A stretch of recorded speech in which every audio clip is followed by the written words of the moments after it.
This problem is the application of concept of matrix in real problem situation. First of all, go through the problem and write down the given data. Now concentrate on the problem what is asked. In part A, we have to find the total revenue in each market. First of all, think how can you solve this problem without matrix algebra.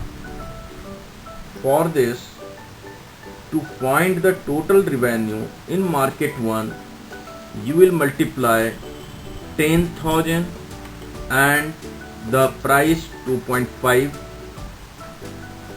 plus 2,000 into 1.5 and then plus 18,000 into rupees 1, right, to get total revenue in market 1.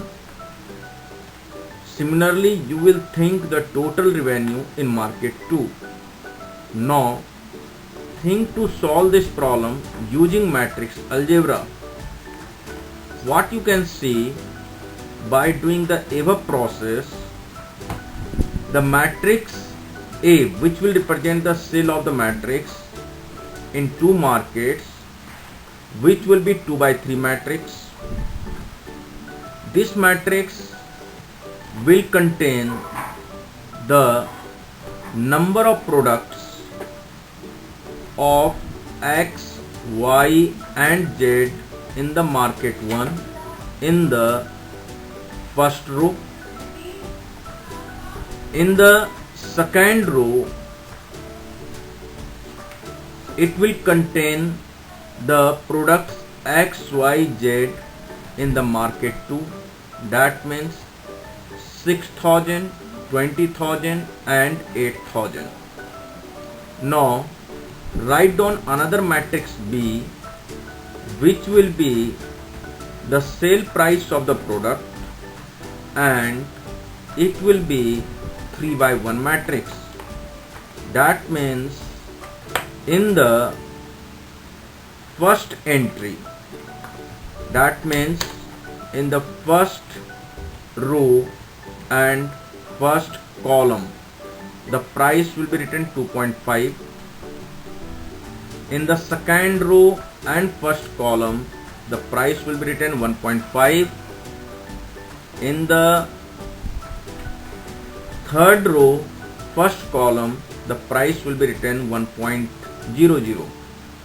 Now, this matrix will be the matrix B. The previous matrix A and the matrix B will be multiplied using the concept of multiplication of two matrices. This way you can get the total revenue in each market.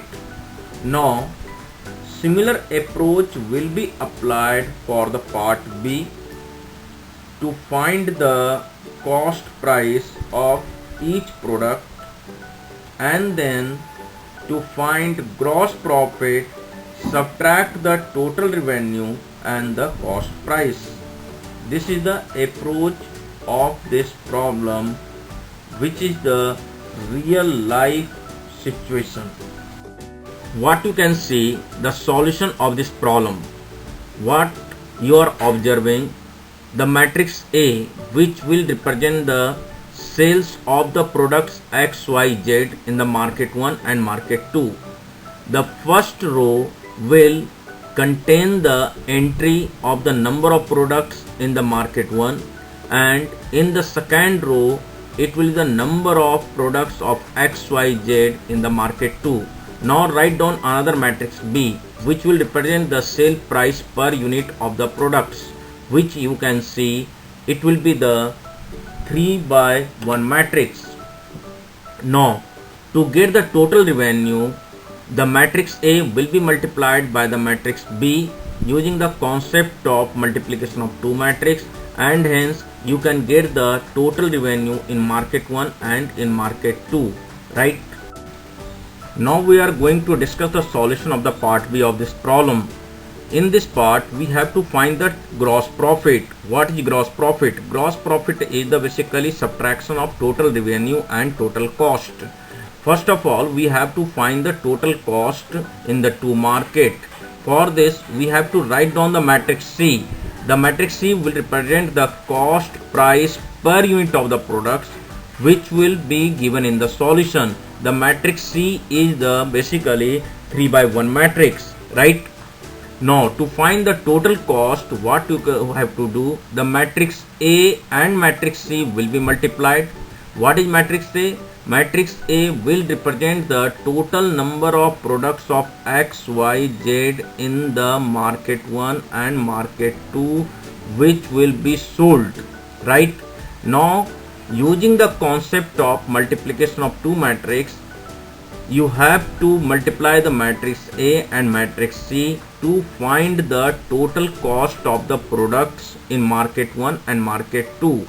Now to find the gross profit, what you have to do, you have to subtract the matrix AB and the matrix AC. Then you can get the gross profit of the products in market 1 and market 2. To find total gross profit, you have to add the gross profit in the market 1 and market 2.